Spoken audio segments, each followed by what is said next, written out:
All right, fine, I'll say it. I'm sick of minimalism.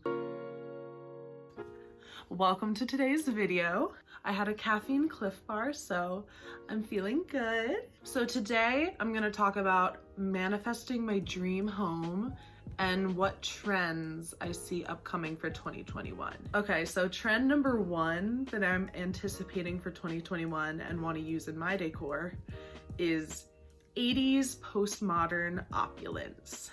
That's right, I said it. So let me break it down for you. A lot of times when people think of 80s decor, they think of the Memphis decorating style. I'll insert pictures here. It has a lot of crazy colors and shapes, super gaudy, but really cool. However, I think it's kind of overdone and it's not really what I want in my home.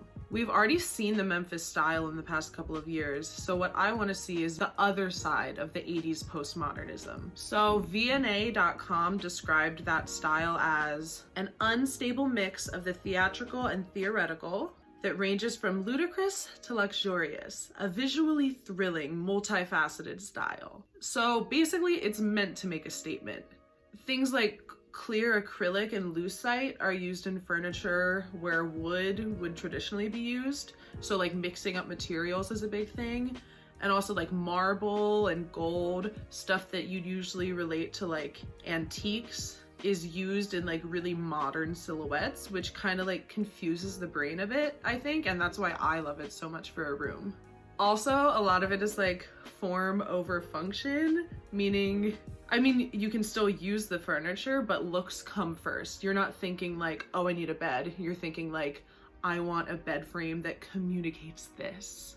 Also, I noticed there's a fair amount of Art Deco revival in 80s postmodernism. So taking like silhouettes from the Art Deco era, but doing them in like 80s materials, like, you know, the marble, glass, the clear plastic, etc. And I think you guys should start incorporating this trend too, because it's not enough to just think about like, I need a table to put things on. Think about the shape of it, the form of it, and how it interacts with the rest of your room. I think that's really important, and looking at the 80s style, you can really learn a lot from that. I found 3 pieces online. For each one, I found 2 different versions at 2 different price points. Honestly, I can't afford either price point because I'm like really broke right now, but if I could afford the vintage furniture, like it would be over for you hoes, like. But for now, I'm gonna try to have videos DIYing them in the future, so subscribe. First is this really cool table made of clear lucite and it has an arch. I love the silhouette, and I think having a clear table is really cool because, for example, if you have a rug, it'll really let the rug shine through. What's on the table is somehow amplified because what's beneath it is like see-through.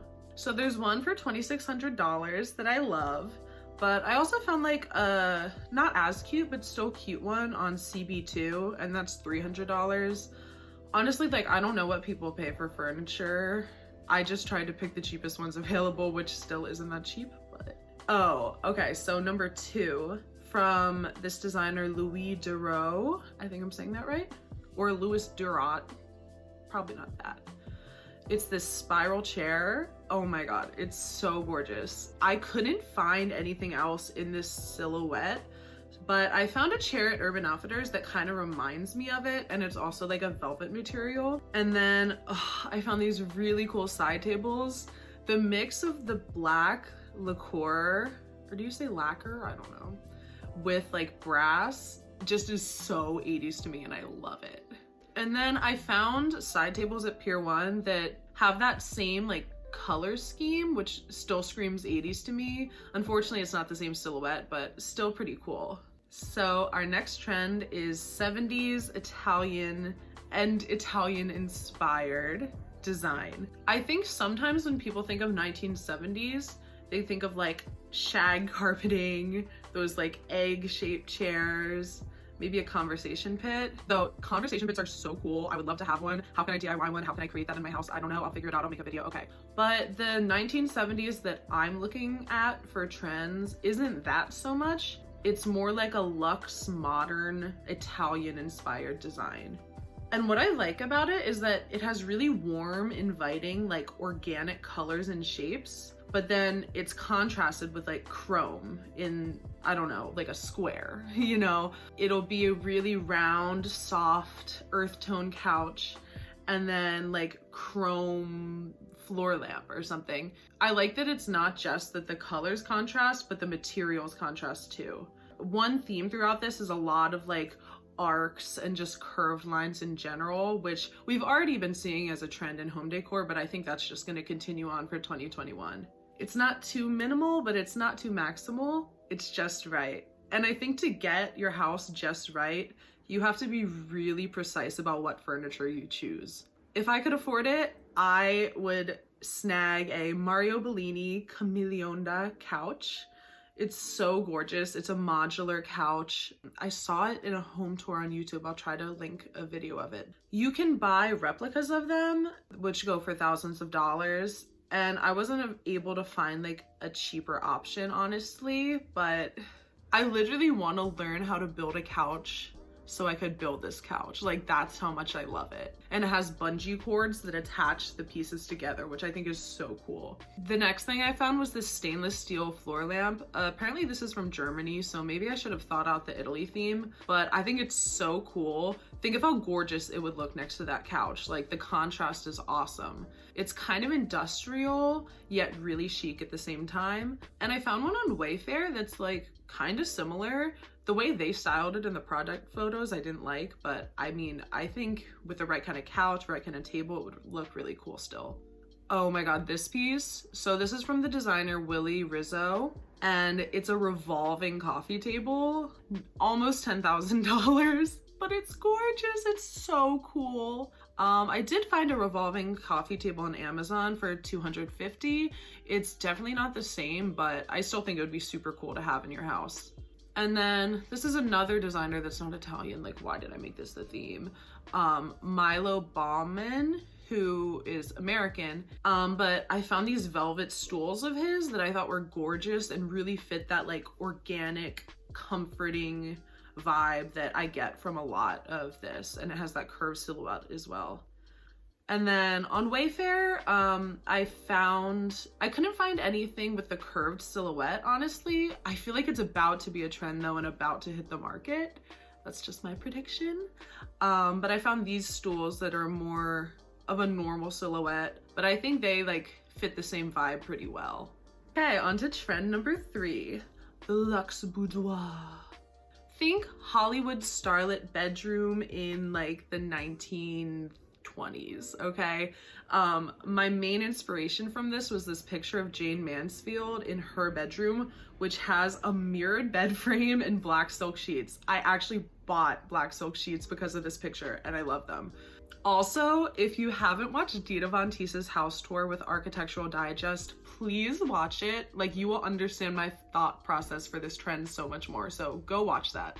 What I like about this trend is that it's ultra feminine to the point where it's almost like camp. And I think it's cool to take things that were probably seen as like girly and frivolous, like the color pink or feathers or whatever, and elevating it to like a major design moment that can be taken seriously and like be a part of your house forever. One of the biggest things that'll become a trend is vanities with circular mirrors. Oh my God, they're so gorgeous. Like an Art Deco vanity.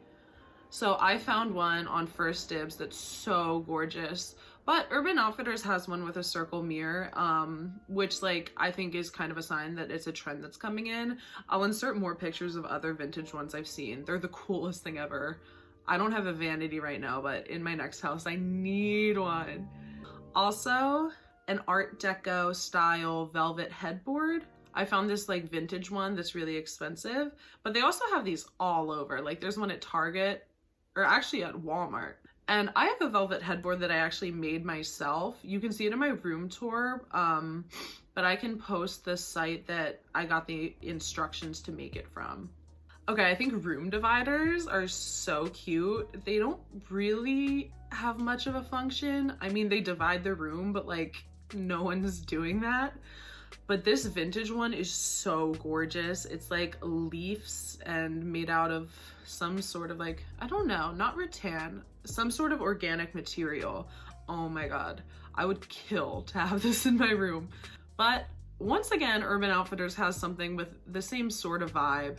I've never bought furniture from there. I don't really know if it's worth it. I just wanted like examples to prove that it's a trend on the current day market and not just vintage. And then I love fringe. Once again, this is very 1920s because the fringe reminds me of flappers, but I found the coolest fringe table lamps. And I was looking, and luckily enough, a lot of stores sell fringe table lamps for not that bad. There's one at Home Depot for $87 actually, so that could be a really easy way to make your bedroom like crazy and girly like that. Okay, and our final trend is much more broad than the other ones. It's about dark colors in general for your room. So minimalism has been a trend for so long, like an all white room with little beige accents, but I want an all black room. And I feel like a lot of people think of that as like too gothic, but if you have the right amount of mirrors and you like strategically place your furniture, I think it's gorgeous and very, very elegant. Also, I think it is about to be a huge trend. I've seen a lot of like black walls on Pinterest and stuff, and all white in the house has been such a trend for so long that it just is about to swing the other way, as it always does. I'm a renter, so I plan to use peel and stick wallpaper or fabric with adhesive spray in my new apartment. I'm also obsessed, like I talk about it every day and my friends are like sick of it, with the idea of all black dinnerware, so like black plates and everything, and black forks. I found some cool options from like CB2 and also from Target. And once again, I'll mention the black silk sheets. Like, they add so much to the bedroom, because you know, like, white cotton sheets are kind of gross in a way, dare I say it. Like, nothing about them, like, they're definitely function over form. And it's like, I could have silky black sheets that reflect light versus just like the plain white flat surface, you know? Everyone should get them, that's what I'm saying. And yeah, I'll say it once again, even if the walls of a room are painted dark, say you have one window in the room, if you have a mirror here, a mirror here, a mirror here, it will feel like there's so much more light in the room. It's not like the actual color of the walls, because, you know, we've all been in an all white room that feels dark just because of the lighting in it. So as long as you work the lighting and the mirrors, I don't think you should be worried about your room feeling too dark at all. All right, well, that's the video, guys. I hope you liked it. Tell me if you agree with these as trends, or if you have other trend ideas. And if you already have them in your house, definitely tell me about it, because that's super cool. All right, bye guys, love and peace.